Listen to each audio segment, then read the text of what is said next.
Argiaren podcastak.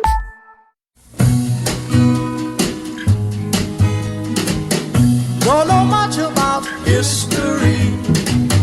Don't know much biology. Don't know much about... Hau, oroimen histerikoa da.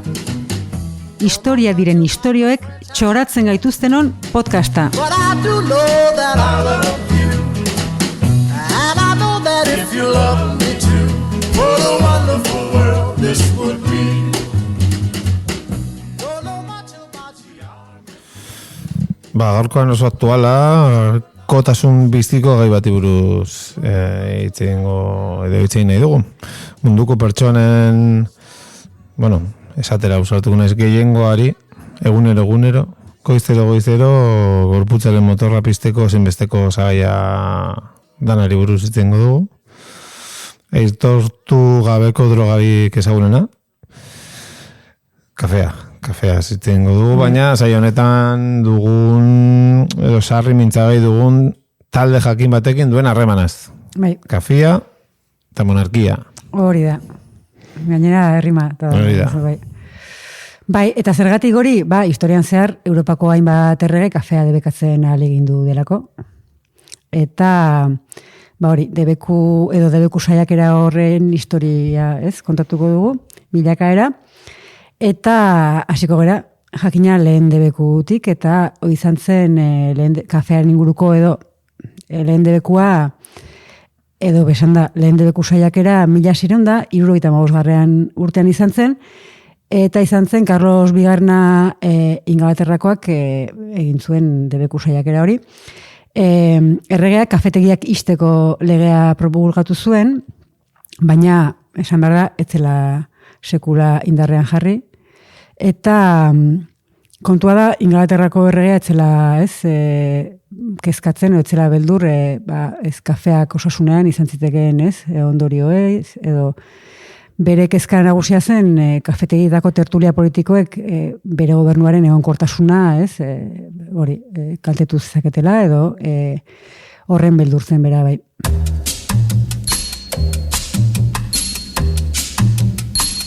Perché non vieni giù a prendere un caffè, a prendere un caffè o quello che vuoi tu, ma vieni giù. C'è un angolo in quel bar, laggiù vicino al mar. Se io t'aspetto là, prometti che verrai a bere un buon caffè. Gauza sakonetaz hitz egiteko kafea beti tartean, bai. Kafetxo bat hartzera gatuko gara, eta hor, beti zerbezakona esan nahi da. Bai, eta azkenean 17. mendean ere hori gertatzen omen zen, ez? Eta azkenean kafetegiek nolabait jendearteko esparru berri bat sortu zuten, eta bertan, askotariko berrikuntzak eztabaidatu eta edatzeko foroa bilakatu zen nolabait ere. Eta Tome Standage izeneko historiaren arabera, kafetegiak autohezkuntzarako, hausnarketa literario eta filosofikorako, merkatal berrikuntzarako eta sarritan asaldura politikorako guneak ziren. Kolektiboki, Europako kafetegiak arrazoiaren aroko internet izan ziren. Bai. Oia, funtzioa betetzen zutena, Bai. Eta monarkia eta arrazoia ez dira oso ondo ezkontzen. Eta... monarkako orokorra ez dira oso ondo ezkontzen, beraien artean ezkontzen dira. Bai. Baina, monarkia batetik bestera joko dugu, Ingalaterratik Suediara joango gera, eta esan dugu Ingalaterran debeku legea 1675koa izan zela. Suediara, kafea justu aurreko urtean iritsi zen, 1674an, baina mendela urdenez edo inorketzion jaramona hundirik egin, inor gutxik estatu zuen kafea, eta 18. mendeko lehen urteetan hasi zen modan jartzen, batez ere suediar aristokraziaren eta intelektualen artean. Eta 1756an errege diktu baten bidez, kafe kontsumoa mugatu zuten, erabilera okerra eta gehiagikeriak saiesteko. Zer egiten ziren? Ez dakit. Suediarri? Ez dakit, kontua da, bakizu, neguluzeaietan, ez? Lo egiteko aukera kentzen badiezu. Kontua da, kafearen gaineko zergak igo zituzten hasieran, ez? Baina aurrerago ja erabat galarazi zuten. So let's not do coffee, let's not even try. It's better we leave it and give it some time. If I didn't love you, it would be fine. 'Cause if we do coffee, it's never just coffee. It's never just coffee.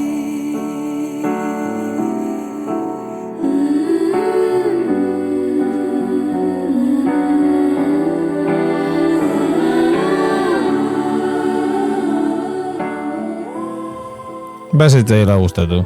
Edo zitzaiola gustatu orduko erreginaren bati, eta kitxo. Bai, baina Europako gainako herrialdeetan bezalaxe, herritarrei bai, eta kafe kontsumoan gora egiten jarraitu zuen. Ba, normal. Suediako erresuman, bai.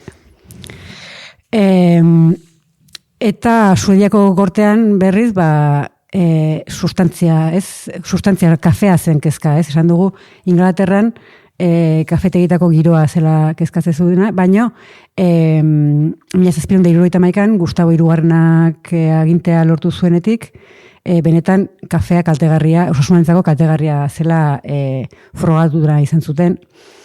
Erregaren ustez, kafea osasun publikorako arriskoa zen, eta edaria positxua ere bazela egiaztatu eta herritarri jakainara zina izan zien, eta hortarako esperimentu bat egin zuen. Oh. Bai.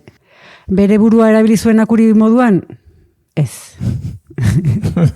Ez ustekoa, Bai. Garai hartan, espetxeak, azkenean giza akuriz beteta zeuden, ez? Eta... Beste klasiko bat. Bai, hori da. Baina, esan beharra zehoze, ez, ordainetan lortu zutela, hau da, ohikoa zen, presoi zigorra barkatzea edo arintzea bintzat, olako berme eskaseko esperimentuetan parte hartzearen truke, ez? Bizia arriskoan jartzearen trukea, azkenean. Eta herriegaren ordezkariek eriotzera kondunatuako 2 anaia biki topatu zituzten, eta Gustavo Hirugarrenaren kafeari buruzko teoria frogatzeko, haiekin egin zuten esperimentua. Batek tea edango zuen egunean 3, eta besteak kafea. 3? 3, bai. Logutxi egin zuen, bai, horrek. Haze, gutxi iruditzen zaizu edo asko? Bueno, ez bada litro bat. Bale, ez dakit. Ez? Hori gaur egun herrikirola da. Bai. Kusi nahiko nuke, zekatxeak eskin izkion erregeak, baina hori baldin bada. Bueno, a ver, konta dugu zua maiera, horian harrituko gaitu. Esan behar da gaina, 2 sendagile izendatu zituzela, bikiei osasuna zerketak egiteko, ez? Tarteka, ikusteko nola zijoan esperimentua. Urtea joan ziren, eta kafea edatera derrigortutako bikia, oandikan osasuneko, sasoiko zegoen oraindik. Esan behar da, esperimentuarekin zerikusia zutenen artean, erregea bera izan zela, hiltzen lehena. Beraz, ondo atera den esperimentua daukago behingoz. Bai. Eta 1782an izan zen ura, eta berak erekiarazitako Estokolmeko operan tiro egin zioten, eta handik 15 egunera hil zen, eta horrela frogatu zen, balak kafea baino hilgarriagoak direla. Halako proba gehiago behar ditugu, froga gehiago. Bai, ez da? Bai. Bueno, Suedia noendik errege eta erregina eskatez? Espainiako errege emerituak bere anaiarekin froga hori egin zuen. Hori ere, bai. Bai, bere anaia txiki. Elefantekin ere. Bai, hori da. Ondoren, zein hil ziren, proiektuko 2 medikuak hil ziren. Eta hortxe amaitu zen esperimentua, berez, ez? Eta badaude bistolariarik, Ayander Sempler eta Alon Halebi izenekoak, eta hoien arabera, tea edaten zuen bikia, 83 urterekin nintzen, baina artean, kafea edaten zuen anaia bizirik zegoela. Zaten honi ba. Bai. Eta hanen eritzaren berririk ez dago. Horrek zen nahi du, agian oraindik biziri dagoela. Kafetegi baten lasai do. Hori da, kafea. Lasai ez da egongo. Urduri egongo da, baino bizirik agian. Beraz, kafea pozoia zela frogatzeko esperimentuak porrot egin zuen, garbi dago. Batez ere erregearen ikuspegitik. Egia esan, urrengo erregeek ere, Gustavo Hirugarrenaren ondorengoek ere, kontsumoa debekatzeko aleginak egin zituzten, alegin horiek ere porrot egin zuten, eta azkenean 1820ko hamarkadan edaria legeztatu zuten. Eta esan behar da gaur egun suediarrak munduko 6. direla per capita kafe kontsumoan. Segurazki kafea dezoen bikiarekin batera, horrek igoko du batez bestekoa. Kafe bero bat Suedian eskertzen da. Bai, diotenez. Bai. Eta Suediatik Prusiara joko dugu. Hortxe bertan. Bai. Eta 1777 urtera, zehazki irailaren 13an, Frederico Bigarren handiak dekretu bat jarri zuen indarrean, kafearen kontsumoa murriztu eta garagardoarena susatzeko asmoz. Hau da, kasu honetan, etzen kafea debekatzea soilik, baizik eta ordezkatu. Bai, eta garagardoa sustatzea, zeukaten helburua. Dekretuak zera esatu nomen zuen, gutxi gora bera. Herritar guztiek kafea kontsumitzen dute. Ahal bada, hori saiestu behar da. Herriak garagardoa edan behar du. Hori kamiseta baterako lelo ona da, Bai. Erregea garagardoarekin hasi zuten, bere arbasoak eta ofizialak bezala. Garagardo zelikatutako soldaduek gudu asko borrokatu eta irabazi dituzte. Eta erregeak ez du uste soldadu kafezaleen baitan dagoenik zailtasunak pairatzea eta etxaiak mendean hartzea gerraren bat piztuko balitz. Hau ja gerrari begira zegontazen zuen, a ber. Bai. Soldadu moskorri gabe, nola goaz gu. Hori da. Home, soldaduak esna egotea ere komeni da, ez? Igual... Ja, baina, bueno. Bai, kontua da, erregarentzat kafea eta alkohol kontsumoa ez, nonbait, ez ziren bateragarriak, ez? Eta bat banirentzat, adibidez, bai. Por la mañana café, por la tarde ron, ya estamos en la calle, sal de tu balcón. Por la mañana café, por la tarde ron, ya estamos en la calle, sal de tu balcón. De Arecibo hasta Ponce, de Fajardo a Rincón, en la voz de todo un barrio, desde Almirante a Frontón. Por la mañana café, por la tarde ron, ya estamos en la calle, sal de tu balcón.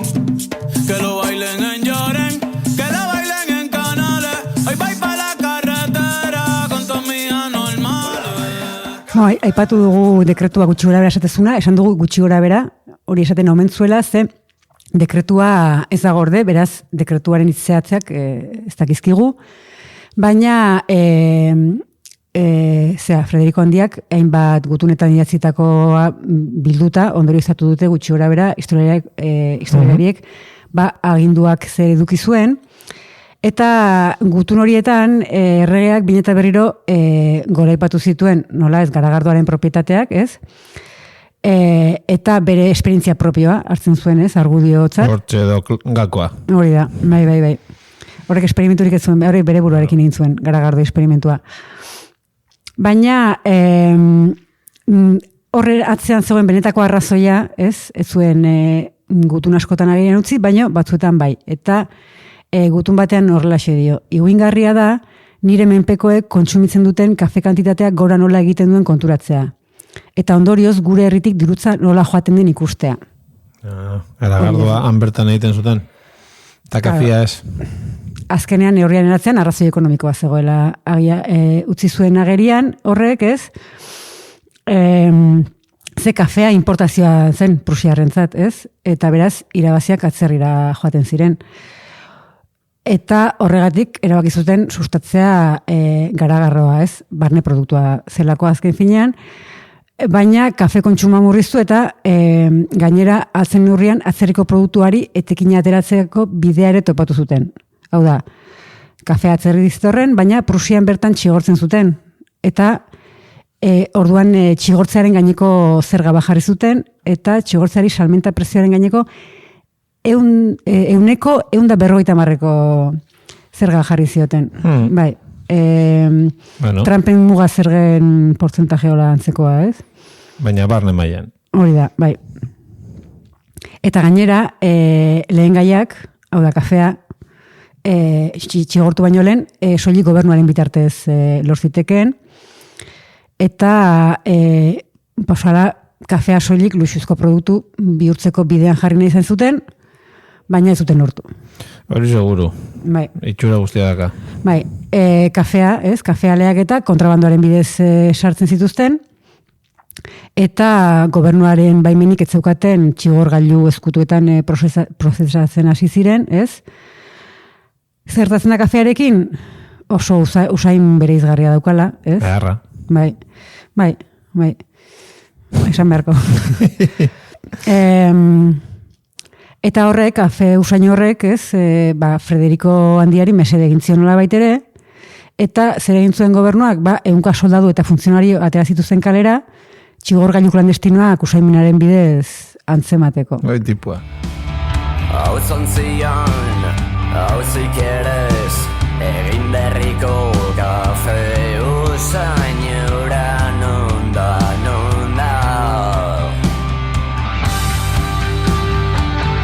Kafe usain eura nonda.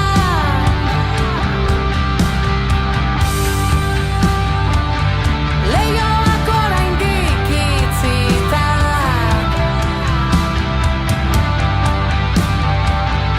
Irratia ere itzalita.